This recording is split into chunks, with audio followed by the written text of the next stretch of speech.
Welcome to another Tech Tip Tuesday video. Today we're going to look at Google Slides again, and we're going to look at how we can work with images on Google Slides. So I've got a Google Slide open here, and I'm going to go up to add an image. I'm going to click on Insert, and then I've got this option to add an image. Now, when you're using the online version, the web version, you can upload images from your computer. You can search the web. You can also grab them from your drive, or you could take a picture with your camera.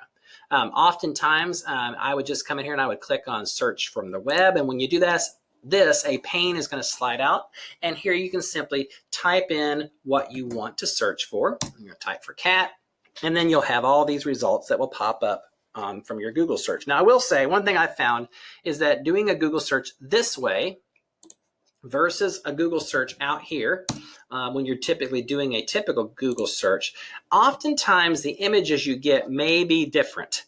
So if you see here the first several images I have out here when I'm doing a Google search, when I do a Google search inside of Google Slides, I don't get the same results. So just kind of be mindful of that, although this will work pretty well. It is nice because you don't have to leave Google Slides to actually do a search. So I've got something, I'm going to click on one, and notice it says one selected down here.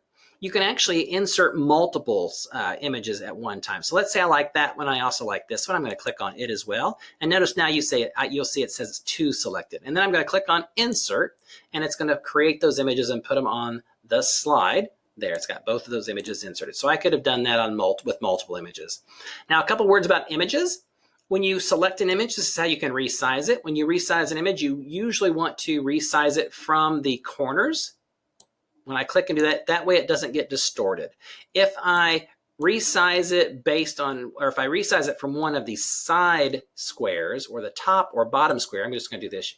What it does is it distorts the picture. And so you want to avoid that unless you just want your picture to be distorted. So to resize it, you'd simply click on those, drag those down.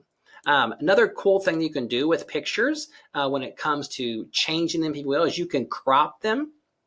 So this is the cropping tool. So if I click on this, I get these black marks that go around my picture. And by clicking on those and dragging, what that allows me to do, you see the picture kind of go a little bit more transparent here. It lets me crop out parts of the picture that I don't want. And then when I've got it cropped where I like it, I come out here and click in the white space, and it's going to cut that part of the picture away. Now, if I double click on that image to get my cropping tool back, the image is that part that I cropped away is still there. So you can always go back and get that. Another cool feature when it comes to cropping, I'm going to return that where it was. Another cool feature when it comes to cropping is you can do shape cropping. So I've activated my cropping tool, but then right next I have this drop down menu. If I click on that, I have what's called my masking image. So I've got all my shapes here. So this would be where I could come in here and I could pick a particular shape, and then it's going to cut that image, or it's going to crop that image in that shape. So let's say I want my cat picture here to be in this shape right here. So I'm going to click on this,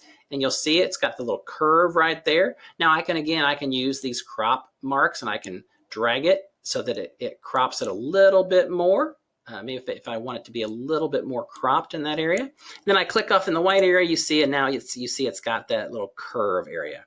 If I want to change it, I can always come back up here, get my cropping tool, get my cropping tool, and I can come up here and I can change the shape. Maybe I want it to be a circle instead. So now I've got that circle, I click, and there's my shape right there.